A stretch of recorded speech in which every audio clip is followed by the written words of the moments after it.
Paano?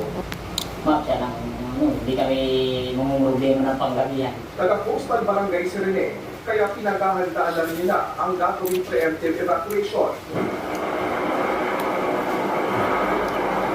Malakas ang buhos na ulan sa daig ngayong hapon.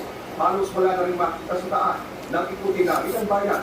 Sa Vinsons, minamadali na ng ilang residente ang pag-aayos ng kanilang bubungan. Yung karapong pressure is natanggal na po siya dahil sa pagkakabi. Kaya po, nung karang araw, umula, may hangin, nareglat na po siya. Napigitan na rin ang ilang magsasaka na anihin ang mga palay. Pag umulan po kung maigiyan, sasayin mo yung palay, mga dapalang po, mas kaunti po nga anihin doon.